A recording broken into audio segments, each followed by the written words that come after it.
ఏదైనా గబగబ ఒక 4-5 షాట్లు తీసి పెట్టుకోవాలి. ఏం చేస్తాం లేకపోతే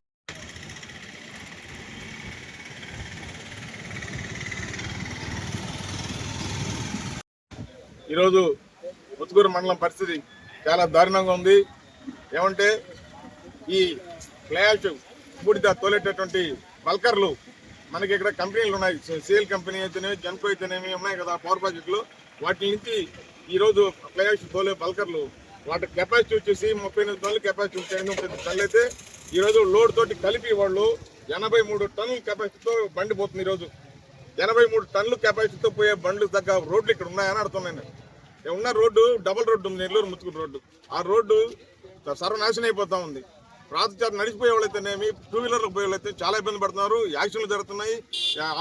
డబుల్ రోడ్లోనే కార్లు, బస్సులు ఎన్నో వస్తున్నాయి.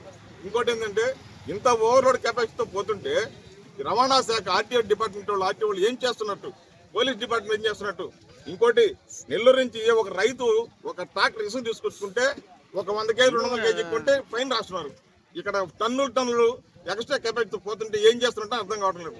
ఈ అధికారులు కూడా ఆ నిద్ర అవసరం మాని వీళ్ళు చర్యలు తీసుకొని కోరుకుంటూ, అదేవిధంగా నెల్లూరులో ఈ బల్కర్ని పొగలు రూరల్ పానీకుండా ఆపేస్తున్నారు. అటు ఆపేశారని చెప్పి వాళ్ళు ఏం చేస్తున్నారంటే ముత్తుకూరు టౌన్ మీద వచ్చేస్తున్నారు. ముత్తుకూరు టౌన్ నుంచి ముత్తుకూరు వ్యాపారస్తులు అయితేనేమి, ముత్తుకూరు మండల కూడల్లో వచ్చినటువంటి ప్రయాణికులు అయితేనేమి, ముత్తుకూరు మండల ప్రజలు చాలా ఇబ్బంది పడుతున్నారు. వ్యాపారస్తులు చాలా ఇబ్బంది పడుతున్నారు. అదేవిధంగా ఆ ముత్తుకూరు నుంచి పంటపాలెం రోడ్డుగా పోయి పంటపాలెం రోడ్డు నుంచి పోర్ట్ రోడ్డు ఎక్కుతున్నారు.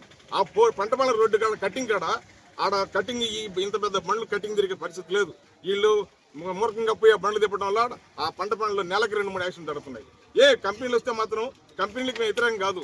కంపెనీలకు వాళ్ళు తగ్గ కెపాసిటీ బండ్లు తొలగమనండి, ఇబ్బంది లేదు. ఇట్లా మీరు ఓవర్లోడ్తో పోసి మా ప్రాణాలు తీసేదానికంటే నేను కంపెనీలు ఇచ్చిన ఆడుతాను క్వశ్చన్ చేస్తున్నాను.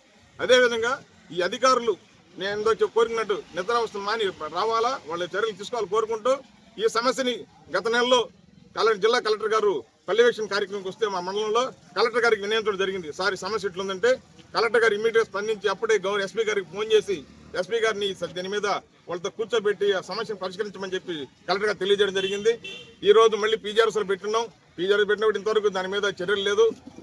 ఇది సమస్యను కూడా ఈరోజు గౌరవ శాసనసభ్యులు మా సోమిరెడ్డి చంద్రమోహన్ గారి దృష్టి కూడా తీసుకుపోయి దీన్ని పరిష్కరించే ఈ సమస్యకు పరిష్కారం చూపించే విధంగా మేము కోరుకుంటామని చెప్పి తెలియజేసుకుంటున్నాం.